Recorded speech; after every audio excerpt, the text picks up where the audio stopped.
কোনো রকম ছাঁচ ছাড়াই যে এত সুন্দর ইডলি বানানো যায়, না দেখলে হয়তো বিশ্বাসই করতে পারবেন না। সত্যি বলতে বন্ধুরা, এটা কিন্তু খেতেও অসাধারণ হয়। নমস্কার বন্ধুরা, রোজকার মতো আজও একটি রেসিপি নিয়ে চলে এসেছি।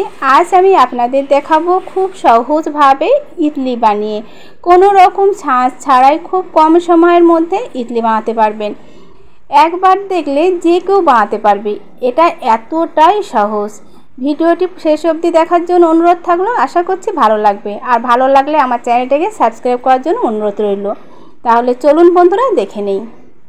প্রথমে আমি এখানে একটা বড় বাটি নিয়েছি।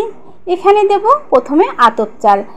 হ্যাঁ বন্ধুরা, এখানে কিন্তু অবশ্যই বাটির মাপ করে নেবেন, বাটি হোক বা কাপ, আপনাদের সুবিধা মতো। আমি এখানে 2 বাটি আতপ চাল দিয়েছি, তার সঙ্গে দেব 1 বাটি সিদ্ধ চাল, আর সেই বাটির মাপ করে এখানে দেব 1 বাটি বিউলির ডাল, মানে যে ডালের বড়ি দেওয়া হয় সেই ডাল দিয়েছি এখানে 1 বাটি, আর সেই পরিমাণে সাবু। এখানে আমি নিয়েছি মোটা দানার সাবু। আপনাদের হাতের কাছে যদি ছোট দানা থাকে সেটাও কিন্তু কোনো রকম সমস্যা হবে না, তবে সাবুটা অবশ্যই দিতে হবে। এরপরে জল পাল্টিয়ে 2 থেকে 3 বার ধুয়ে নেব। আমি জল পাল্টিয়ে 3 বার ধুয়ে নিয়েছি। এরপর এটাকে 7 থেকে 8 ঘন্টার জন্য ভিজিয়ে রাখবো। 7 ঘন্টা পর আপনাদেরকে দেখাচ্ছি। দেখুন, এখানে চাল ডাল কিন্তু খুব সুন্দরভাবে ফুলে মোটা মোটা হয়ে গেছে, সেটা দেখেও বন্ধুরা বুঝতে পারছেন। এরপর এটাকে মিক্সি জারে একদম ঘন পেস্ট বানিয়ে নেব। যতটা সম্ভব এখানে কিন্তু স্মুথ পেস্টটা বানাতে হবে। এখানে দিয়েছি খুব সামান্য পরিমাণে জল, ওই 2 চামচ মতোই কিন্তু এখানে জল দিয়েছি, দিয়ে একদম স্মুথ একটা পেস্ট বানিয়ে নিতে হবে। এটা আমার হয়ে গেছে। একটা বাটিতে নামিয়ে নেব, বড় বাটিতে, আর একই রকম ভাবে সবগুলোই কিন্তু করে নেব। আপনাদেরকে দেখাচ্ছি আমি এটা কেমন ঘন করেছি, ঠিক এমনই ঘন হবে, আর একদমই কিন্তু স্মুথ করতে হবে যতটা সম্ভব, যেন কোনো রকম দানা দানা ভাবটা না থাকে। এরপরে সারা রাতের জন্য আমি এটাকে ঢাকনা দিয়ে রেখে দেবো। যদি এটা গরম থাকে বন্ধুরা, তাহলে কিন্তু সারা রাত দেওয়ার কোনো প্রয়োজন থাকে না, 5 ঘন্টার জন্য দিয়ে রাখলেও কিন্তু হবে। আর যদি ঠিক ঠান্ডা ওয়েদার থাকে সেক্ষেত্রে কিন্তু আপনারা 8 থেকে 9 ঘন্টা রেখে দিতে হবে। আমি এটা সারা রাত রেখেছিলাম, সকালবেলায় আপনাদেরকে দেখাচ্ছি। দেখুন, এটা কিন্তু একদমই ভরে গেছে, আর একটু দেখুন ফুলে ফুলে গেছে। এরপর এখানে দেবো আরও প্রায় 1 কাপ মতো জল। এটা একদমই হালকা ব্যাটার করলে হবে না, ব্যাটারটা ঠিক এমনই ঘন করতে হবে। আপনাদেরকে দেখাচ্ছি ব্যাটারটা কেমন হবে।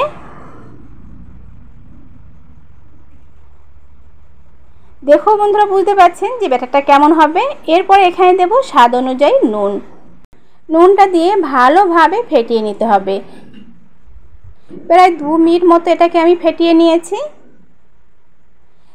এটা হয়ে গেছে, এক সাইডে সরিয়ে রাখবো। এরপরে এই ইডলির জন্য স্পেশাল একটা চাটনি বানাবো। এর জন্য কড়াইতে দিয়েছি 1 টেবিল চামচ সর্ষের তেল। তেলটা গরম হয়ে গেলে দিয়েছি 1 মুঠো মটর ডাল। মটর ডালটা প্রথমে 1 মিনিটের মতো ভেজে নেব। এরপরে এখানে দিয়েছি সামান্য পরিমাণে হিং। হিংটা দিলে কিন্তু এর স্বাদটা দারুণ আসে। আর দিয়েছি এখানে 2টো টমেটো। টমেটো দুটো মাঝখান থেকে কেটে নিয়েছি, আর টমেটোগুলোকে একটু বাদামি করে ভেজে নেব যাতে একটু নরম হয়ে যায়। খুব সামান্য পরিমাণে নুন দিয়েছি যাতে টমেটোটা খুব তাড়াতাড়ি নরম হয়ে যায়। টমেটো দিয়ে আবারও 2 মিনিট মতো কষে নিয়েছি। এর সঙ্গে দিয়েছি চিলি ফ্লেক্স। আপনাদের কাছে যদি শুকনো লঙ্কা থাকে সেক্ষেত্রে কিন্তু লঙ্কাটা দিতে পারেন। আমার কাছে আজকে শুকনো লঙ্কাটা ছিল না, তাই আমি এখানে চিলি ফ্লেক্সটা দিয়েছি। একটা বাটিতে নামিয়ে নেব। প্রথমে খোসাগুলো এখানে মানে টমেটোর খোসাগুলো বাদ দেব, আর এর সঙ্গে দিয়েছি 1 মুঠো চীনাবাদাম। কোনো রকম জল দেব না, জল ছাড়াই কিন্তু একটা ঘন পেস্ট বানিয়ে নিতে হবে।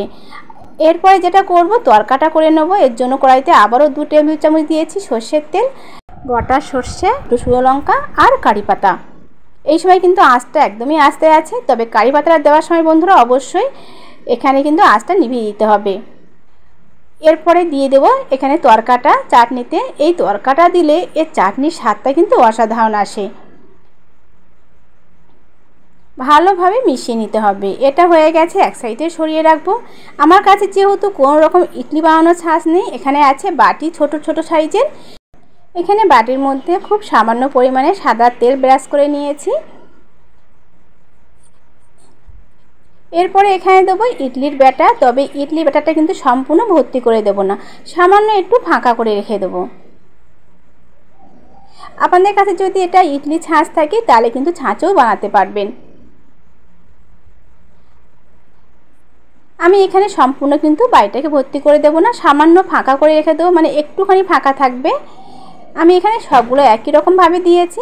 আর আগের থেকে কড়াইতে কিন্তু জলটা দিয়ে রেখেছিলাম, জলটা কিন্তু বেশ ভালোভাবে গরম হয়ে গেছে। এরপরে থালাটা আমি বসিয়ে দিয়ে একটা ঢাকনা দিয়ে রাখবো, একদম ঘড়ি দেখে 2 মিনিটের জন্য ঢাকনা দিয়ে রাখবো। এটা কিন্তু দমে একদমই হয়ে যাবে। দেখো বন্ধুরা, বুঝতে পারছেন যে কতটা সুন্দর হয়েছে। একটা টুথপিন দিয়ে দেখাচ্ছি আপনাদেরকে, চেক করে দেখুন। টুথপিনটা গায়ে কিন্তু একদমই জড়ে যাচ্ছে না, আর এখানে ইডলিগুলো কিন্তু পারফেক্টভাবে হয়ে গেছে। এরপর এটাকে নামিয়ে নেব। একটু ঠান্ডা হওয়ার পর আমি বাটির থেকে ছাড়িয়ে নেব। দেখেও বন্ধুরা বুঝতে পারছেন যে ইডলি বানানোটা কতটা সহজ। সত্যি বলতে বন্ধুরা, এই ইডলিগুলো কিন্তু ঠান্ডা হওয়ার পর একই রকম সফট থাকবে।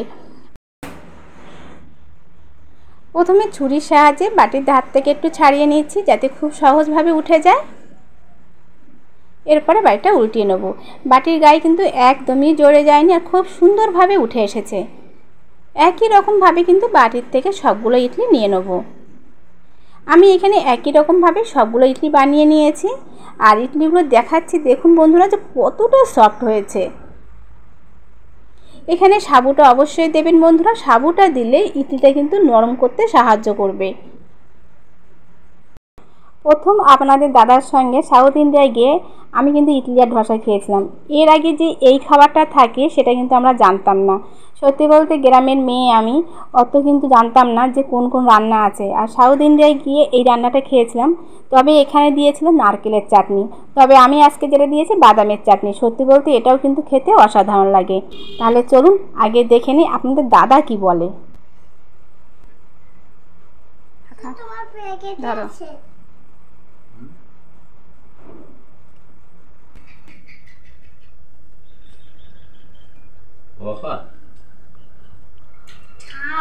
তোমার সাউথ ইন্ডিয়ার মতো টেস্টি হয়েছে? ভালো লেগেছে? সত্যি সত্যি বলছো, বানাতে পেরেছি? তোমার তো সাউথ ইন্ডিয়ায় বেশি খাও। কি হয়েছে বাবাই?